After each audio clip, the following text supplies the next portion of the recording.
Acende tu louvado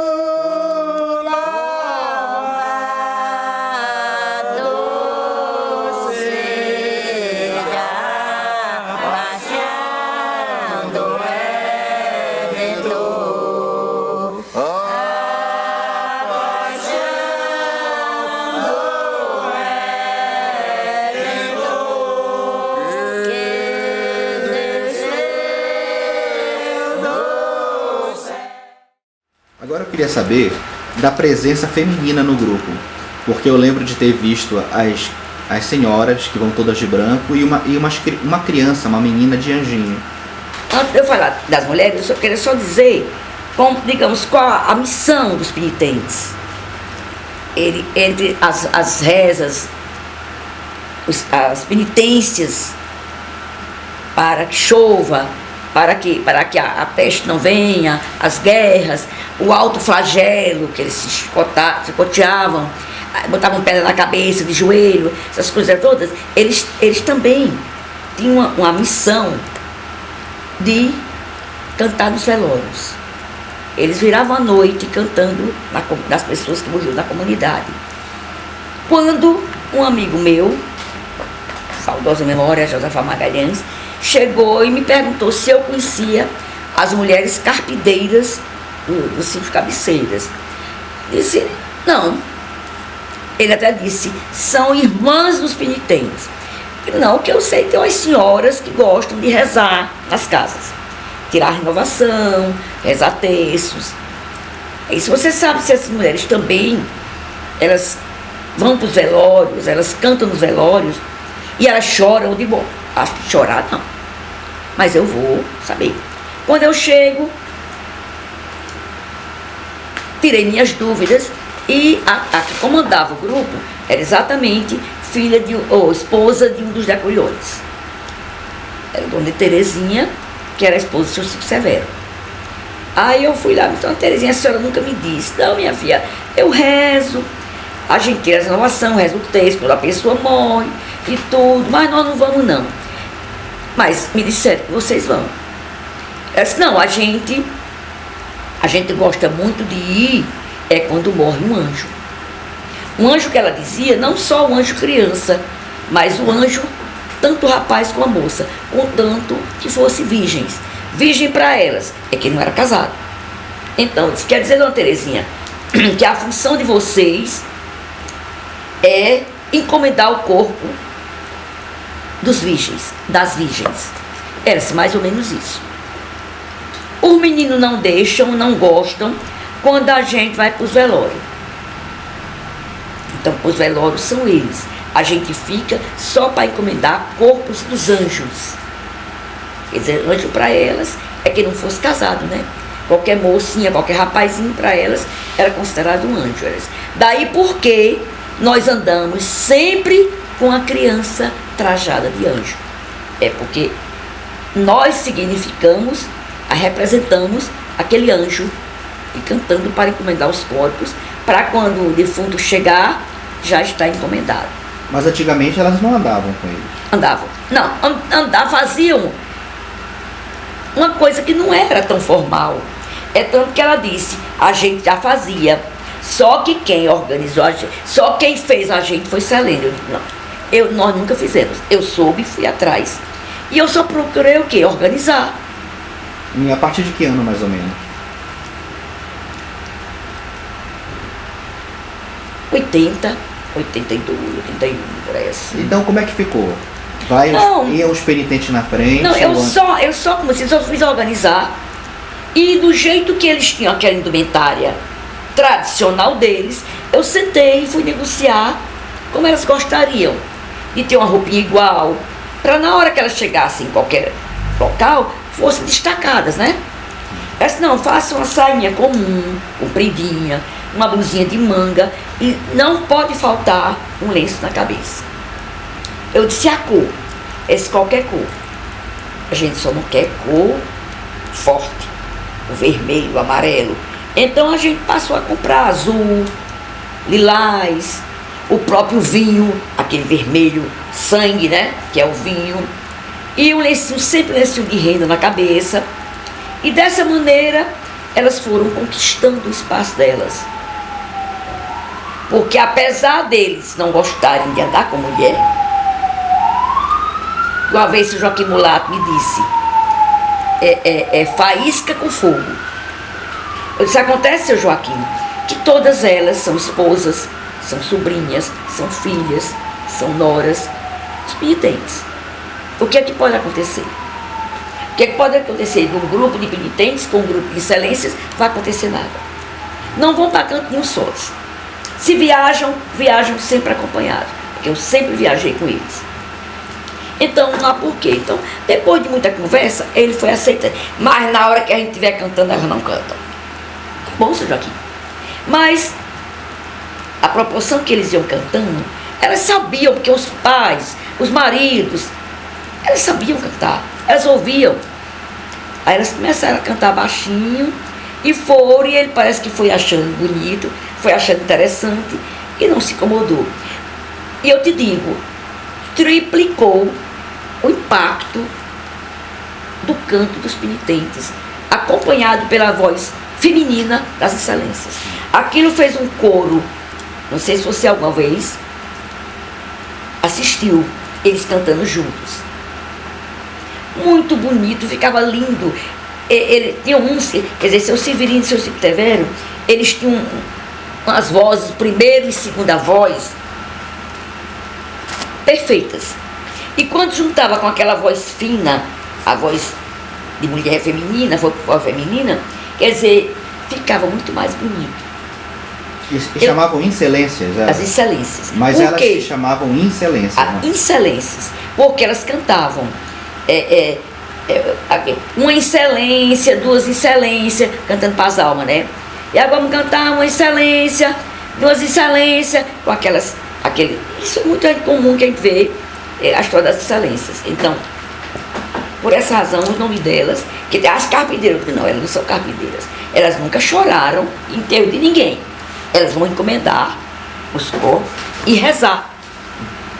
Nós temos um cenário aqui de muitos filmes. Tem o cineasta Rosenberg Cariri, ele muito para aqui, ele é muito ligado a essas coisas do Nordeste, ser também caririense. E aqui nós fomos palco de um filme Cangaço, é por isso que dá. E eu levei os penitentes e as excelências para a morte de Curisco, que foi lá na cidade de Missão Velha, um local lá que eles prepararam o cenário, e a morte de Curisco foi lá. Como nós chegamos muito atrasados, quando nós descemos do ônibus, a gente tinha que andar um pouco, que era lá dentro, numa roça de milho, que ia fazer o cortejo, aí eles começaram a cantar.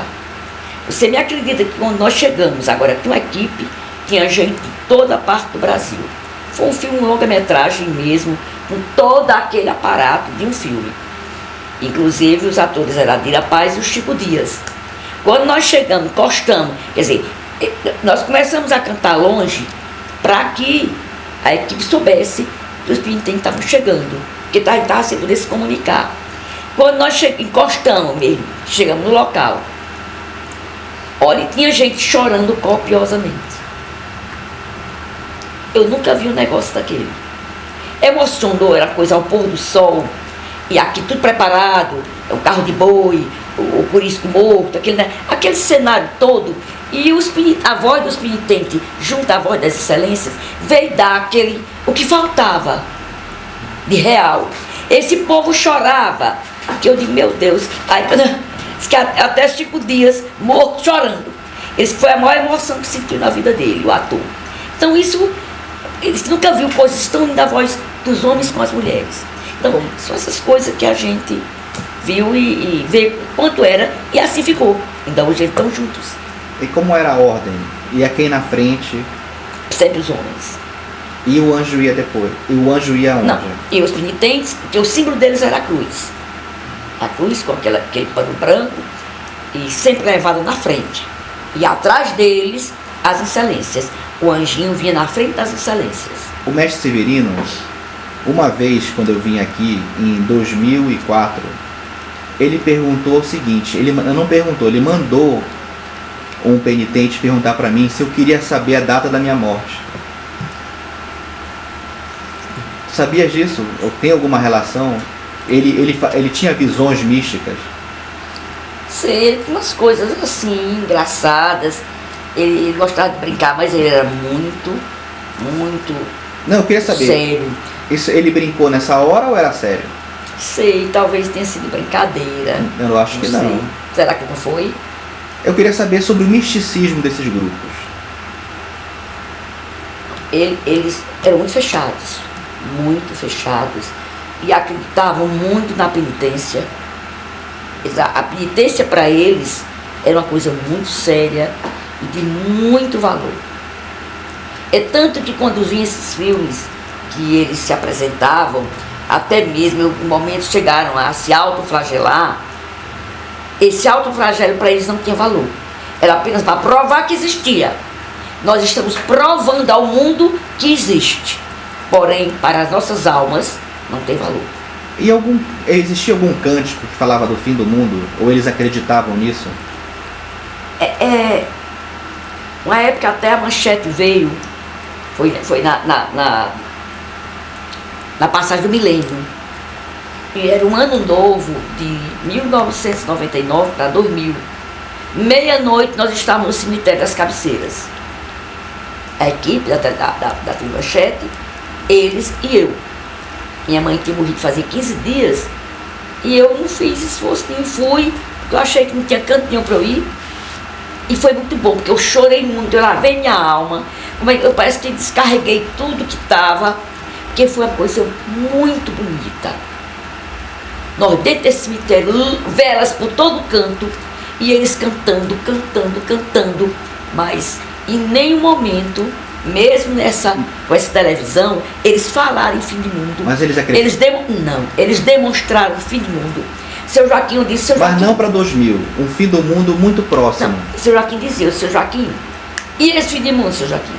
Essa televisão está aí, no ar, em todo canto, quando se abre uma televisão, liga no aparelho de televisão, só fala em fim de mundo, na passagem do milênio, que o mundo vai acabar em 2000, se o mundo se acaba para quem morre. Um dia vai chegar, nós vamos ter que prestar conta a Deus dos nossos pecados, mas ninguém sabe quando. Aí o seu Joaquim, quer dizer que esse mundo não vai acabar agora em 2000? Minha filha, de jeito nenhum. Eu digo, vocês estão com medo? Nem pouco. E ademais, se acontecer, nós estamos preparados. Quer dizer, mas em nenhum momento eles tinham aquele problema, aquela preocupação de estarem rezando demais, aumentando as penitências, aumentando os flagelos, o autoflagelo. Não, porque para eles isso não era a coisa principal, não. E nem fizeram da passagem do milênio um motivo de clamor e apavorar o povo de jeito nenhum. Eu queria saber dessa figura mística e emblemática que foi o decurião Joaquim Mulato. Histórias dele.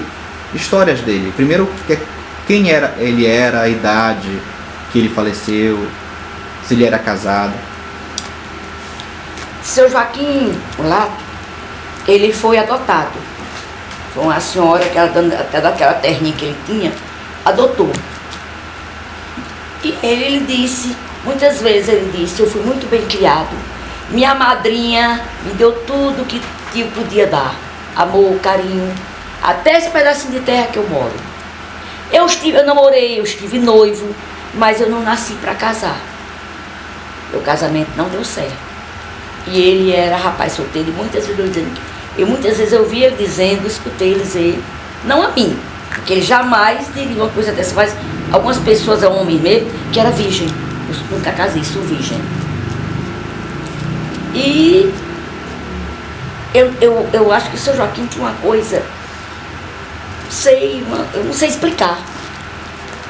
Todo mundo que se aproximava de Joaquim Mulato sentia por Joaquim Mulato assim, um respeito fora do comum, um respeito fora de série. Eu vi muitas vezes essas pessoas que vêm, os quais eu fiz amizade, até graças ao trabalho que eu fazia ele, como muito historiador, muito ator, muito cineasta. eles tinham um jeito de beijar a testa de São Joaquim Mulato. Aquele Cacá de Carvalho, ele veio um trabalho aqui em Nova Olinda com a equipe de jovens fazendo as oficinas de teatro aqui no Nordeste. E eles vieram, não sabia que ele, quando ele chegou lá em casa, foi que eu reconheci. Quando ele tirou um chapéu e um óculos, foi que eu conheci que era ele. Aí eu disse até, ele riu, que eu disse, Jamanta, que ele tinha feito a novela fazia bem pouco tempo. Aí ele foi, uma Kombi, e fomos todos para lá. Eu sei que fomos para o cemitério, e lá estava fazendo 1 ano que tinha morrido um deles, um acidente não, consequência do acidente. E não sei, foi uma coisa muito, muito assim, comovente. Mas quando eu olhei, estava o ator, homem vivido, chorando, a lágrima descendo. Aí quando nós voltamos, terminamos tudo, ele olhou para mim e disse, você me proporcionou o momento mais emocionante da minha vida. Eu disse, pois Cacá, muito obrigada por ter sido aqui, nesses confins do mundo, que você se sentiu tocado. Aí ele disse, pois é. E baixou-se, seu Joaquim sentadinho, e baixou e deu um beijo na testa de São Joaquim Mulato. Mas sabe o que é aquele beijo, como que ele estivesse beijando assim um santo padre, uma coisa. Ele transmitia assim não sei te dizer o que era, que as pessoas achavam. E ele era valente, quando ele dizia não, era não.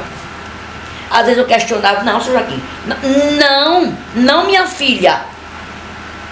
Aí mesmo que depois, outro momento, ele reconhecesse, mas naquele momento quando ele dizia não, era abusado, briguento. E brigava muito, ele brigava muito com o seu Severino, muito. Eu digo, já estão brigando de novo, não pode ser uma coisa dessa, eles brigavam. Eu digo, vocês se gostam tanto que brigam tanto. Aí no outro dia fazia as pazes. Mas era assim, ele era, quando ele dizia não, era não. E era por isso que o grupo de penitentes se segurava firme e forte. É porque ele também era forte. Ele era um líder de verdade. Mas quando ele se foi, que passou a liderança para seu Severino já não era mais o mesmo. Quer dizer, a idade, ele tinha muitos problemas, e cansado, e já estava muito abusado. Não era aquela força forte de São Joaquim, mas era abusado, brigava com tudo. E isso já não foi a mesma coisa. É tanto que seu Chico Severo adoeceu depois dele e morreu primeiro. Que era o que se pensava, que seu Chico Severo assumiria o lugar de seu Severino. Mas o quê? Morreu primeiro seu Severino. Adoeceu e ninguém conseguiu, e logo, pouco tempo depois, morre seu Severino. Quer dizer, foi um choque muito grande para aqueles homens sem instrução, para aqueles homens que muitas vezes estavam ali sem saber o porquê e o tamanho do valor daquele grupo. Eu sei que eu fico muito preocupada, que eu estou achando o grupo muito diferente. Não sei, chega aquele pouquinho de gente. Sobre a tradição oral, eles tinham algo escrito sobre os cânticos e as tradições? Não, que eu saiba não. O que eles tinham era guardado na cabeça. Seu Severino me dizia que sabia 180 benditos. Fora a ladainha, fora o responso, ele dizia toda a vida isso. E agora nós temos os CDs, né? O que se pode botar em CD, a gente colocou. Porque era muito difícil pegar aqueles homens para se fazer, digamos, para pegar todos os cânticos. Mas tem aí o primeiro CD, que foi um projeto do governo do estado, Memórias do Povo Cearense. Eles foram, teve vários, mas o segundo CD foram eles. Primeiro era um velho que tinha com o Cego Oliveira, e em seguida foi os penitentes. Foi um CD muito bem feito. O Joaquim Mulato chegou a desfilar na escola de samba? Eu já não estava mais na secretaria, não estava mais com eles quando o governo do estado, né? A Mangueira, né? Mangueira fez homenagem ao Ceará. E na época o governo do estado, eles tinham criado uma lei na Secretaria de Cultura para valorizar esses mestres antigos. Então tinha encontros de mestres do mundo e eles eram considerados mestres. E então ele tinha as cláusulas, só podia ser mestre com tantos anos que estava naquele grupo. E então seu Joaquim Mulato se enquadrava nisso e ficou sendo. Então todo mês ele recebia um valor do governo do estado.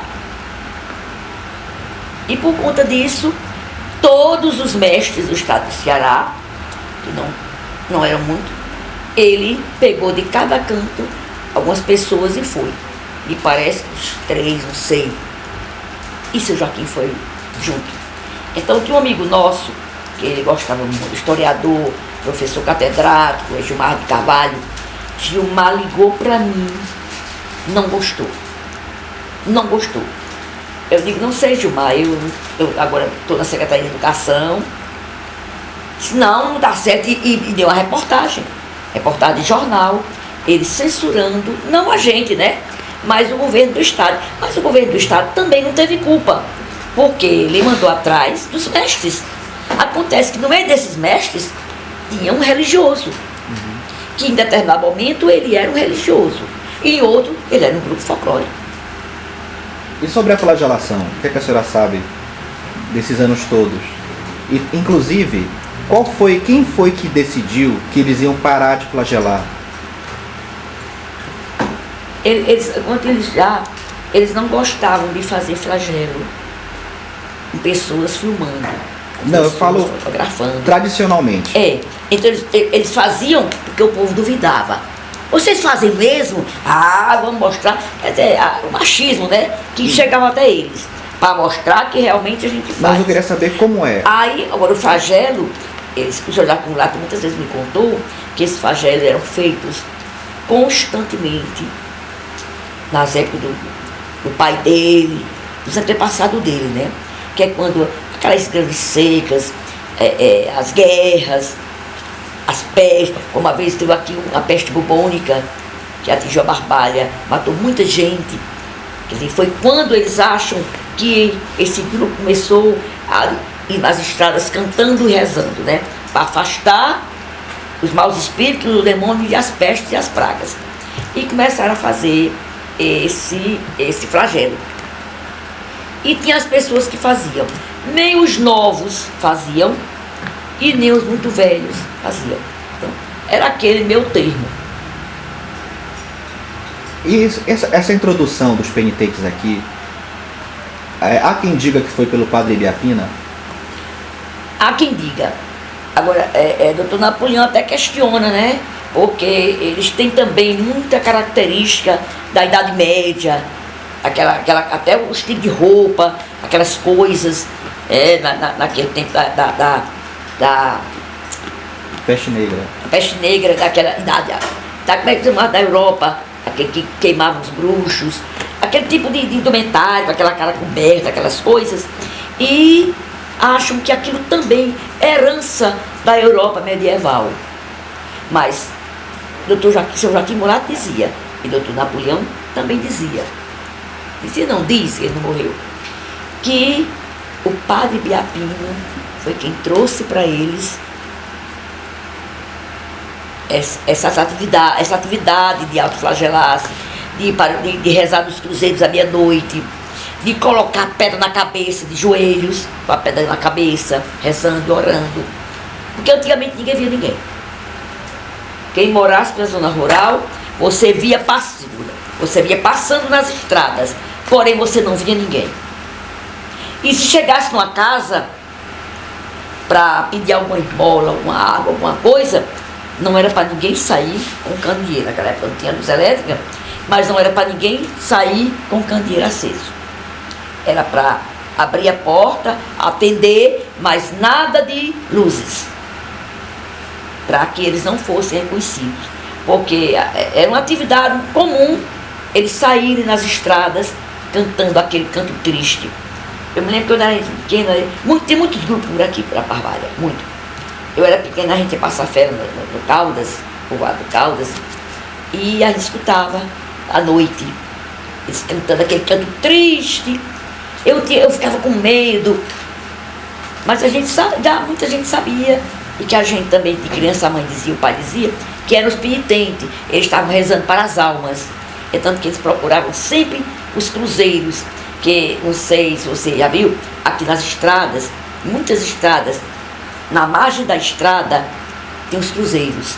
Cruzeiros antigos, está lá a data que tinha essa atividade, que eles saíam nas estradas, porque, por exemplo, jardim, o padre não permitia que eles fossem para a igreja. Aqui, logo que começou a festa de Santo Antônio, eu pensei que eu não gostava de apresentar em cima do palco. Por quê? Eles não eram uma dança, eles não eram uma coisa alegre, era aquele canto triste.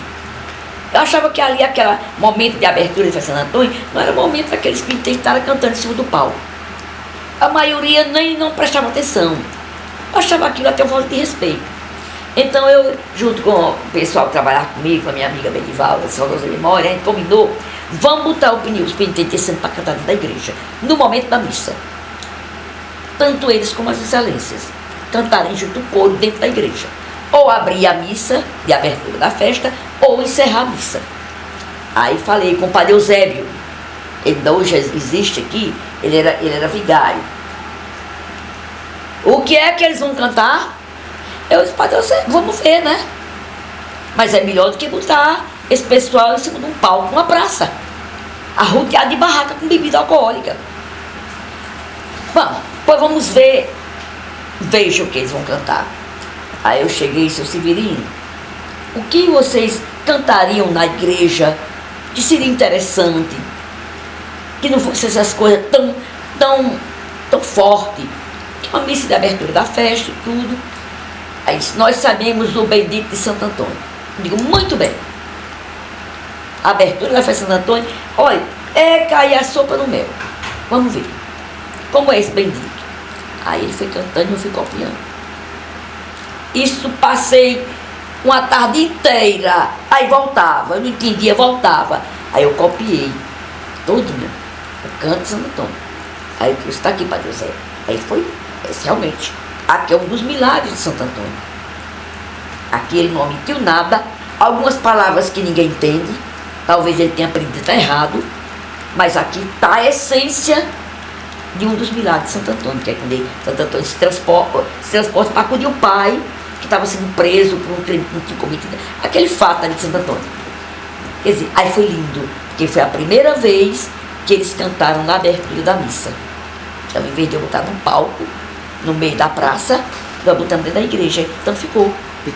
Sempre a gente botava, eles se apresentavam dentro da igreja no momento da missa. Quando foi que eles pararam mesmo de se flagelar? E eu não sei, porque em 2003 eu voltei para o meu lugar de origem, que é a Secretaria de Educação, mas eu acho que até eu sair ainda existia esse autoflagelo. Eu acho que quando foram deixando de existir quem tinha coragem de fazer o autoflagelo. É que eu achava que foi... Ou morreram ou adoeceram. Por exemplo, o Epitácio ainda hoje é vivo, ainda hoje acompanha os penitentes, mas ele não tem mais a força de se chicotear e tirar sangue das costas. Mas é que eu achava que tinha sido ordem do próprio Joaquim Mulato para que parassem de flagelar, porque eles já estavam muito idosos. Mas tinha os mais novos. Morreu. Mas isso aconteceu? Houve essa ordem? Não sei. Agora, um dia me disseram que o bispo tinha mandado dizer que não era mais para ele se autoflagelar. Mas talvez seja isso que você esteja lembrando. Qual foi o bispo? O Dom Panico, o atual bispo aqui da nossa diocese. Talvez eles tenham usado o bispo, entendeu? Como uma maneira de deixar o caso por encerrado. Porque aconteceu, ao menos na minha pesquisa, que a partir daí todos os grupos das redondezas pararam de se flagelar. Pode ter sido. E também fatos que aconteceram. Tinha um que morreu, ele vinha na estrada, até exatamente para rezar um terço, e um carro bateu. O cavalo caiu, e ele morreu em consequência dessa queda seu Ildefonso, seu Chico Ildefonso. Sabe qual era a mania de seu Chico Ildefonso? Nas coxas. Ele levantava a calça, malhava os cachos de suplício nas coxas. E eu tenho certeza que um dia ele acertou um vaso. Uma noite dentro do cemitério das Cabeceiras, em Loxi. Era tanto sangue que descia das pernas dele. E seu Ildefonso, que eu me apavorei. Eu digo, vamos levar para o hospital. Eu sentia assim, eles apertavam, tirando as folhas, e apertando a perna, e a perna ficando lavada de sangue. E eu me lembrei que minha mãe dizia que quando a gente sofresse um corte, faziam água de sal e colocava e o sangue estancava. Aí, por trás do muro do cemitério tinha uma casa. Aí eu gritei, por favor, mande aí qualquer vasilha com água de sal, com água e sal dentro. Aí ela mandou. A mulherzinha mandou uma canequinha assim com água. Eu digo, vamos. Aí depois ainda mandou outra. Aí a gente jogando, lavando. E foi. Disse, não fique em pé, sente. Aí ele sentou numa cova. E jogando devagarinho. E foi até que diminuiu. Não foi um corte grande. Ali ele pegou um vaso. E acho que dessa maneira eles foram ficando com medo. Porque ele passou o sufoco. Eu vi que todos estavam altamente preocupados. Ali acertou um vaso com certeza. E aqui nós temos uma veia muito perigosa, né? Passa aqui na coxa. Quer dizer, talvez essas coisas acontecessem de uma maneira que ia amedrontando, a idade chegando, eles não estavam perdendo tanto sangue. Agora, por que é que eles se autoflagelavam?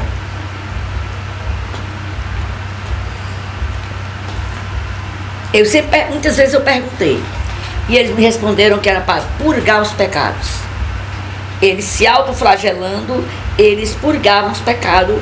A palavra que eles pronunciavam era essa, purgar os pecados. Uma vez eu disse, seu Joaquim, como purgar os pecados? Eu estou oferecendo o meu sangue e o meu sofrimento para a salvação das almas e a salvação da minha alma também. Uma vez que ele me respondeu. Que era uma coisa que mais tinha valor, era o autoflagelo. E ele me mostrava sempre o cilício. O nome é cilício, mas ele chamava o cilindro. Você conhece o cilindro? Conheço. Você viu? Ele quis me dar, inclusive. Para ninguém. Gravou. Hein? Gravou. O quê? Tá contigo. E agora, por inclusive enquanto, o cilício que ele falou tinha sido dado pelo próprio Padre Cícero para o decurião anterior, você já sabe disso? Eles contavam muita história, não sei, assim, porque como eles eram muito fechados, né? Ana Terezinha disse que eles não conversavam nem entre si as coisas que eles faziam. Agora, seu Joaquim contava que o cilício, eles tiravam a camisa, aí secavam o tórax e abotoava. Quando abotoava, aí soltava. Aqueles ferrinhos entravam, perfuravam a carne. E eles ficavam ali com aquela penitência e com aquela fé. Só que hoje não existe mais. O negócio hoje não tem mais achar que fazer penitência salva o mundo e salva a si próprio. Tem que fazer boa ação. Não fazer o mal a ninguém, fazer caridade. É melhor do que um sacrifício tirando sangue do próprio corpo, né? Mas eles faziam pelas almas, por eles e também para a salvação do mundo? Tudo. Era guerra para chover, para acabar com a seca, que a seca muitas vezes assolou o Nordeste. As pragas que vinham junto com a seca, vinham as pragas. A fome, porque nesse tempo não tinha Bolsa Família, não tinha Bolsa Escola, não tinha aposento dos velhos. Quer dizer, acabou chuva, acabou roça, a fome era certa. Os animais morriam de fome, tudo. Então eles faziam essas penitências porque eles achavam que Deus ia atender o pedido deles. Porque eles estavam sofrendo pela humanidade. Tem alguma história que queres acrescentar? Alguma coisa? Assim, não sei, assim, porque... Então, qual é o futuro que tu vês para os penitentes? daqui de Barbalha? Eu preferia não te responder, mas eu acho que eu não posso omitir. Depois desse papo que a gente teve, eu não posso omitir. Essa opinião minha. O resultado é o final. Mas, pra mim, os penitentes estão no final. Vou citar só um exemplo. A gente pegou as crianças das escolas. Eu tenho um projeto Cidadão do Futuro.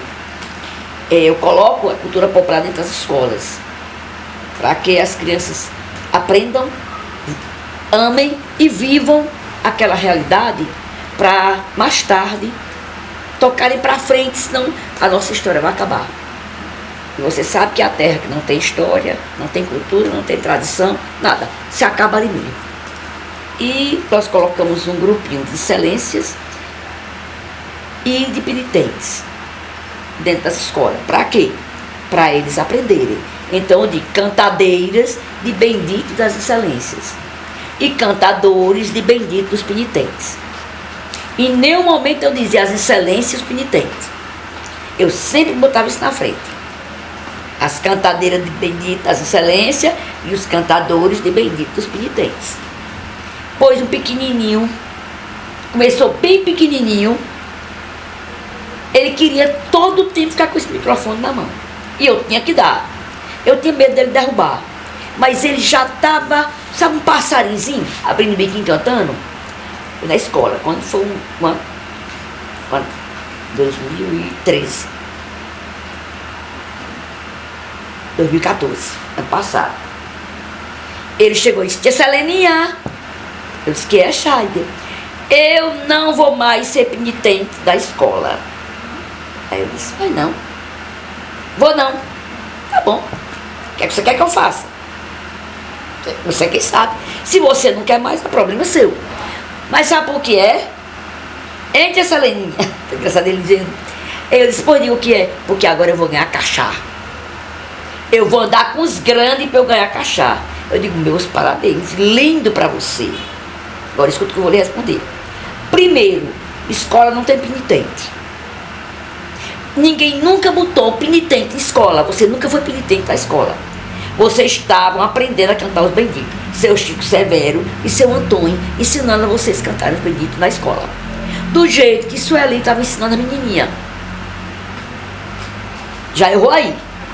Você nunca foi penitente de escola, não existe. E segundo, o nome não é cachá. O nome é cachê. Primeiro você aprenda a dizer os nomes, para depois você dizer as coisas certas, não erradas. Mas, meu filho, se você quer ganhar cachê, o nome é cachê. Não tem problema. Pois a partir de hoje a gente vai ficar com as menininhas. Mas os menininhos, tchau. Pode ir. Adiantava. Eu ia conseguir trabalhar na escola com uma coisa dessa. Como é que eles estavam com os grandes e recebiam as diárias, os cachê. E na escola eu não podia fazer isso. E eu podia dar dinheiro a mim de escola para aprender a cantar bendito. Cadê minha educação? E nem a Secretaria de Educação admite. Se eu falasse ao mínimo pensamento em dar alguma gratificação na escola, Dona Isabel, que é a mulher do prefeito, foi secretária de Educação, chefe da gente, ela me dava, batia em mim. É uma coisa, cadê a educação? Então, acabamos o grupinho de lá. E cada vez a gente sente que as coisas estão se precipitando e piorando cada vez mais.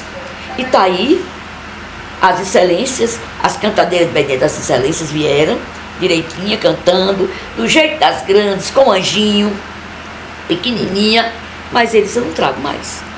Como é que eu vou forçar uma criança? Eu vou dizer: pois venha que eu dou cachê também. Jamais. E vai terminar como um negócio desse? Os velhos estão morrendo. Os velhos estão morrendo. De quando eu comecei, Gui, final de 70 para começo para 80, a quantidade que já morreu, e não foi só velho não, viu? E não foi só velho não. Quantos grupos tinham mais ou menos na década de 70 aqui? 2. Sempre foram Sempre 2? Foi 2. Só que agora, no sítio Lagoa, lá em Seu Olímpio, tinha uns garotos que estavam acompanhando e separaram esses garotos. E fizeram outro grupo. Sei Não é do meu conhecimento, só sei que aconteceu isso. O grupo estava junto dos adultos, mas pegaram os jovens e botaram em outro parâmetro, né? Não sei, mas na minha cabeça continua. É os penitentes das cabeceiras e os penitentes do Sítio Lagoa. E aí então eu agradeço e queria saber... E acabando, e morrendo, e a gente não está sentindo que está aparecendo gente nova. Outra coisa, um deles, não vou dizer o nome, me disse: ó, Selene, eu entrei no grupo de penitente, eu tinha 12 anos. Está com muito tempo que eu estou no grupo de penitente. Eu não sei cantar um bendito. Eu disse: o que é que o senhor está me dizendo? Não sabe cantar? Não. E eu não vejo o senhor cantar isso não, só sei responder. Porque tem a parte que canta, era cantado somente pelos líderes. E a parte de responder, que tanto eles respondiam como as mulheres. Então, esse canto de puxar o bendito é que ele não sabia. Eu disse: o quê? Pois isso é uma coisa nova para mim, pois eu só sei responder. Ora, uma pessoa que entrou com 16 anos para o grupo, e já um homem de 60 e tantos anos, 70, não saber cantar o bendito, vai aprender quando? E os outros vão aprender quando?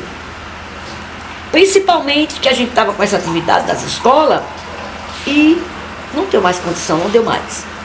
Por essa razão que eu tenho muito medo, porque os velhos estão adoecendo, não estão mais em condição de acompanhar, morrendo porque é a lei da vida. E cadê? Quem vai substituir? Quem vai? Se um desse, que ainda não é tão velho, dizer que não sabe cantar nenhum bendito. E quem vai cantar os benditos? Quem vai? É isso que, para mim, eu acho. Mas o doutor Napoleão me disse: minha filha, não se iluda. Não se iluda. Os penitentes da barbárie se acabaram. Principalmente do sítio Cabeceiras, com a morte dos 3 decuriões. Ali, vai devagarinho, vai, até que não se ouve mais falar. Agora, se convence de uma coisa, que você esteve junto dos penitentes, nos melhores tempos da vida dos penitentes, você esteve junto. A melhor fase deles foi junto com você. Disso você se orgulha, e foi mesmo. Foi quando eles começaram a viajar, a fazer filmes, tudo, e a conhecer, povo conhecer, divulgados, quer dizer, se sentiram valorizados. Mas infelizmente começou a aparecer a parte financeira, que ele não podia ir para Fortaleza e não receber nada em troca. A família ficava em casa. Ele muitas vezes deixava de ir para a roça, deixava de dar um dia de serviço nos engenhos, nas roças, tinha que ter alguma coisa e voltar para casa. Aí é que a gente fica com essa dúvida se foi errado aparecer a parte financeira ou se tinha que acontecer, porque hoje em dia, como diz, a moda do mundo é dinheiro, né? Antigamente eles iam por fé, mas hoje em dia tudo, a questão da subsistência hoje está muito difícil e ninguém pode mais estar fazendo coisas de graça, coisas porque vai rezar, porque é católico, não, porque a boca, quando chega em casa, tem a família e quer comer, e tem escola de menino, e tem tudo, né?